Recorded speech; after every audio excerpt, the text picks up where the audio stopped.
Good morning students, how are you? Today's topic is demonetization. आज का हमारा topic क्या है? डीमोनेटाइजेशन के ऊपर बेस्ड है हमारा टॉपिक। इस डीमोनेटाइजेशन के कॉन्सेप्ट के बारे में पढ़ेंगे हम और इसकी फीचर्स के बारे में पढ़ेंगे। डीमोनेटाइजेशन है क्या?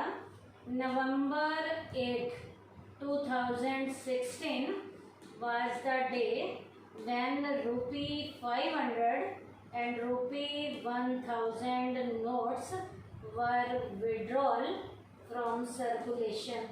बेटा नवंबर 8, 2016 का दिन एक ऐसा दिन था जिस दिन बेटा चलन से 500 रुपये का नोट और 1000 का जो नोट था वो चलन से बाहर कर दिया गया था कि चलना उस दिन से बंद हो गया था। It amounted to withdrawal of 86% currency in circulation. इसके कारण डीमोनेटाइजेशन के कारण, नोटबंदी के कारण सर्कुलेशन में से देश की 86% की जो करेंसी थी उसको बाहर कर दिया गया था। People were advised to go to banks. लोगों को एडवाइस दी गई कि बैंक जाओ and to replace old notes with the new ones, कि आप पुराने नोट को नए नोट में क्या कर सकते हो, कन्वर्ट कर सकते हो, रिप्लेस कर सकते हो। अब जब इसे कन्वर्ट करेंगे तो क्या हुआ? There were serpentine queues inside and outside bank. बहुत बड़ी बड़ी क्यू बैंक के अंदर और बाहर उन दिनों देखी गई। बहुत लंबी लंबी क्यू बैंक के अंदर और बाहर उन दिनों देखी गई थी। The economy was gripped by the liquidity crisis. जो हमारी इकोनॉमी थी उन दिनों में लिक्विड की क्राइसिस को झेल रही थी। लोगों के पास नकदी की कमी थी। क्यों? क्योंकि जो मेन करेंसी, जो बड़े नोट थे वो 500 और 1000 के मार्केट में चलन से क्या हो गए थे? बाहर हो गए थे। जब बाहर हुआ, by and large people endured it because they believed that demonetisation was a move against the holders of black money. क्योंकि हमारे एडमिनिस्ट्रेटर्स क्या सोचते थे कि यदि इन बड़े नोटों को मार्केट से बाहर निकाल दिया गया तो ब्लैक मनी के ऊपर प्रॉपर तरीके से क्या किया जाएगा? कंट्रोल किया जाएगा। कि उनकी मनी जो है वो चलन से क्या हो जाएगी? बाहर हो जाएगी। तो ब्लैक मनी जो लोगों ने दबा के रखी हुई थी वो अब बाहर आनी शुरू हो गई थी। अब बेटा demonetisation was a major economic event of the year. कौन सा? 2016।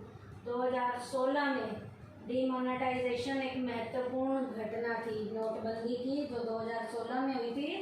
It led to a deep impact on all sections of the society. इस नोटबंदी का इम्पैक्ट सारी सोसाइटी के जितने सेक्शंस हैं उनके ऊपर इसका इम्पैक्ट आया।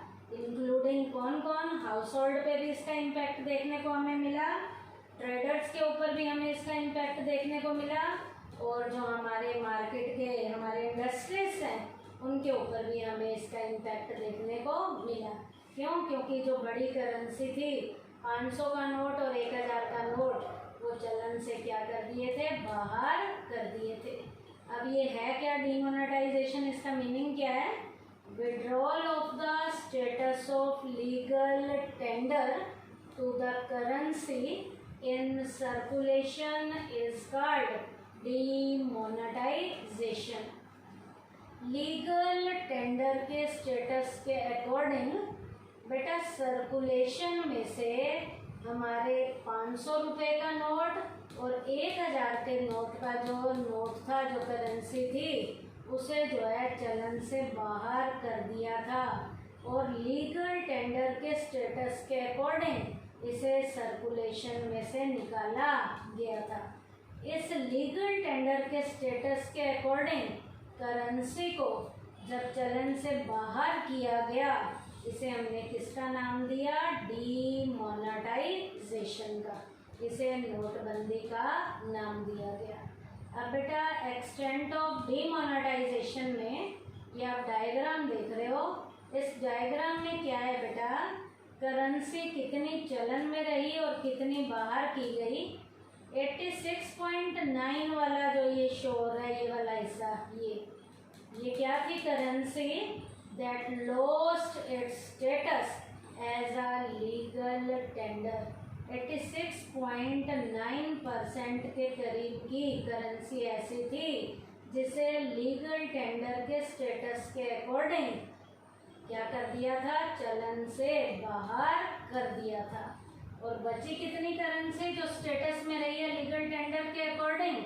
13.19 के करीब की करेंसी क्या थी? Currency which continued to hold its status as a legal tender, जो कंटिन्यू की गई है लीगल टेंडर के स्टेटस के अकॉर्डिंग। 13.19 के करीब ये तो चलन में थी। और ये बाकी ये सारी इसे जो है इस करेंसी को लीगल टेंडर के स्टेटस के अकॉर्डिंग क्या कर दिया? हमने खो दिया, जिसे हमने सर्कुलेशन में से विड्रॉ कर दिया।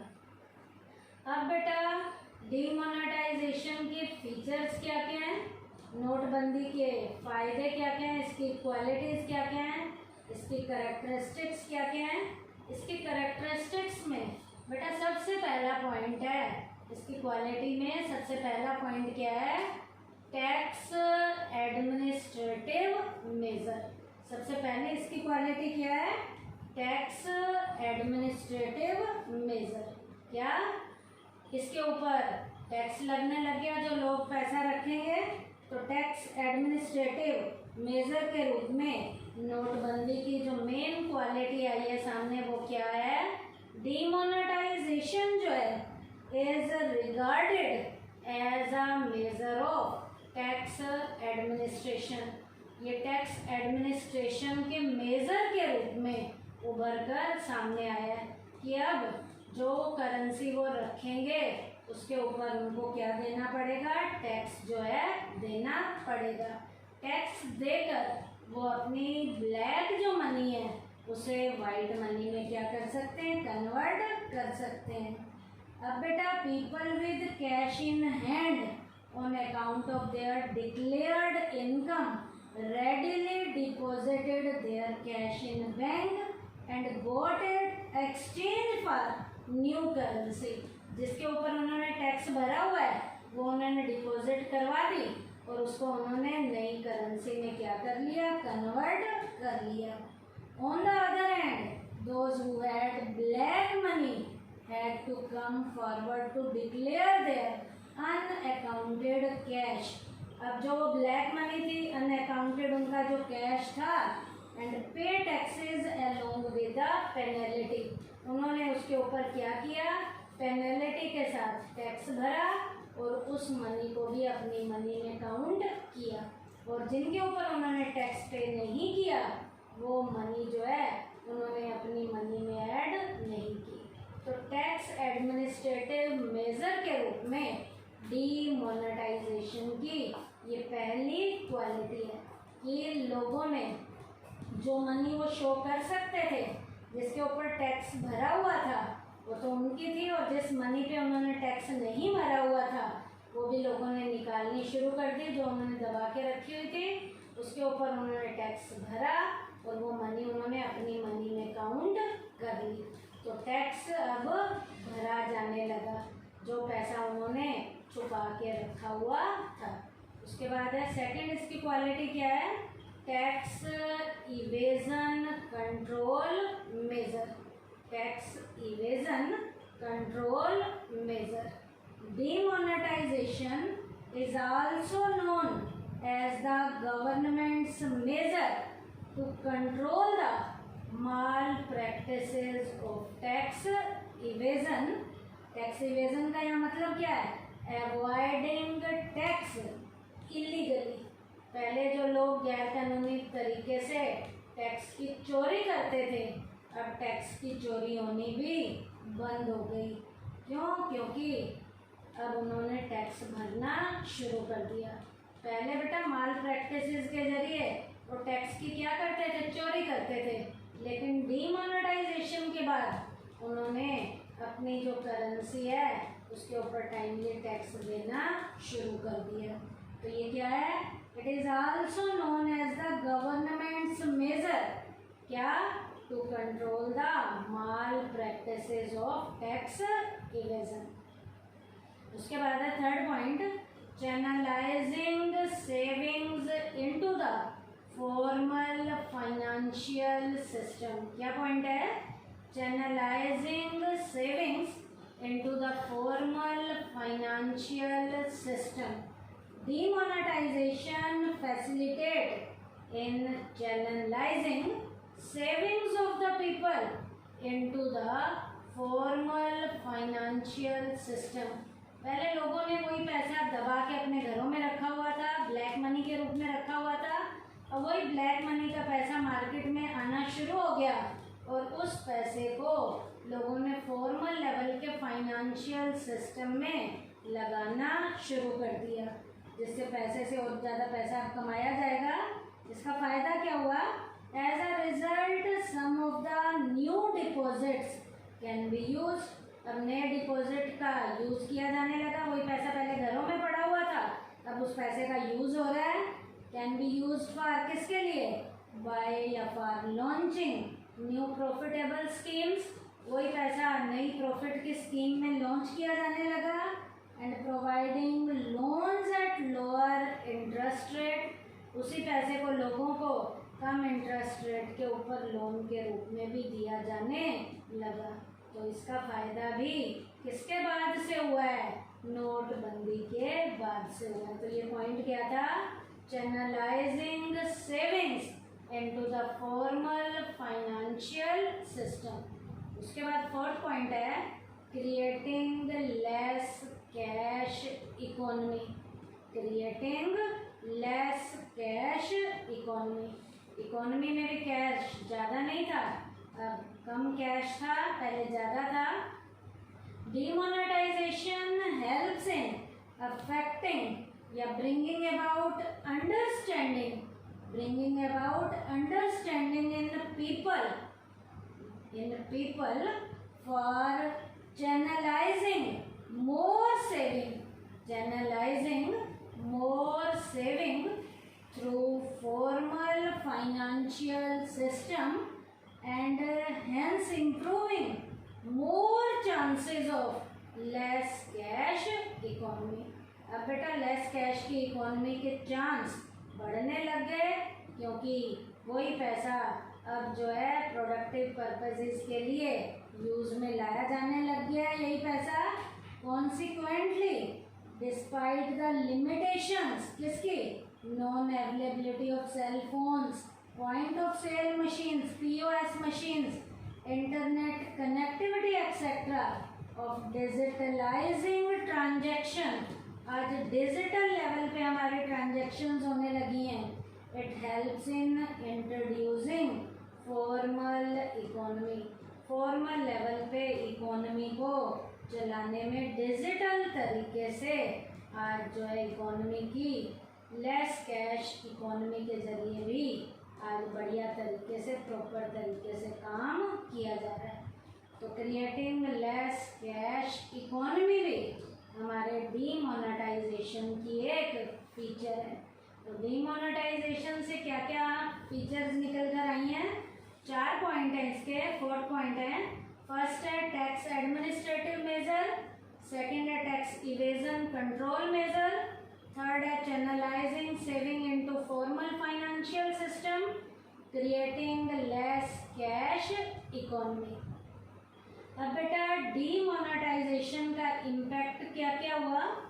इसका इम्पैक्ट जो है क्या क्या हुआ? अलग अलग फील्ड में 6 एरियाज बताए गए हैं जिनके ऊपर मैं इसका इम्पैक्ट बताऊंगी आपको। सबसे पहला है मनी और इंटरेस्ट रेट पे। मनी और इंटरेस्ट रेट पे इसका इम्पैक्ट क्या क्या आया? Decline in cash transaction, cash transaction हमारी घटनी शुरू हो गई। बैंक डिपॉजिट्स इंक्रीजेस, बैंक के डिपॉजिट बढ़ने शुरू हो गए। Increase in financial saving, financial level पे हमारी सेविंग बढ़नी शुरू हो गई। तो मनी और इंटरेस्ट रेट पे देखो सारा पॉजिटिव इम्पैक्ट आया है। क्या? Decline in cash transaction, bank deposit increases, increase in financial saving. उसके बाद बेटा प्राइवेट वेल्थ पे क्या इम्पैक्ट आया है? इसका डिक्लाइन हुई है, जिसमें क्या है?